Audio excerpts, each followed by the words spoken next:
ঢাকা দক্ষিণের মাদকদ্রব্য নিয়ন্ত্রণ অধিদপ্তর সর্বাত্মক অভিযান পরিচালনা করে আসছে। বিশেষ করে ঢাকার বিভিন্ন প্রবেশপথ, বাস ও লঞ্চ টার্মিনালগুলোতে সার্বক্ষণিক টহল ও নজরদারি অব্যাহত রেখেছেন তারা। এরই ধারাবাহিকতায় ঢাকা দক্ষিণ কার্যালয়ের উপপরিচালক জনাব মোহাম্মদ মামুনের নির্দেশনায় সহকারী পরিচালক সুব্রত সরকার শুভের তত্ত্বাবধানে সূত্রাপুর সার্কেলের উপপরিদর্শক আব্দুল মতিন মিয়ার নেতৃত্বে একটি চৌকস টিম ভোর 4:30 ঢাকা যাত্রাবাড়ি থানাধীন ধনিয়া কলেজের উত্তর পাশে ঢাকা চট্টগ্রাম মহাসড়কের উপর এনার ট্রান্সপোর্ট প্রাইভেট লিমিটেডের একটি নন এসি যাত্রীবাহী বাসে অভিযান চালায়।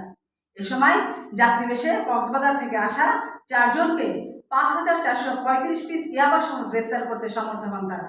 গ্রেপ্তারকৃত সকলেই গোপালগঞ্জের বাসিন্দা এবং পরিবহন শ্রমিক। প্রাথমিক জিজ্ঞাসাবাদে তারা জানায়, কক্সবাজার রুটে কাজ করার সময় টেকনাফের ইয়াবা ব্যবসায়ী ইউনুসের সাথে তাদের পরিচয় হয়। ইয়াবা ব্যবসায়ী ইউনুসের থেকে ইয়াবা ক্রয় করে গোপালগঞ্জ শহরে বিক্রি করার জন্য নিয়ে যাচ্ছিলেন তারা। গ্রেপ্তারকৃত আসামিদের বিরুদ্ধে মাদকদ্রব্য নিয়ন্ত্রণ আইনে যাত্রাবাড়ি থানায় নিয়মিত মামলা দায়ের করা হয়েছে। আসামিদের জিজ্ঞাসাবাদে প্রাপ্ত তথ্যের ভিত্তিতে চক্রের অন্যদের আটক করার জন্য অভিযান চালানো হচ্ছে।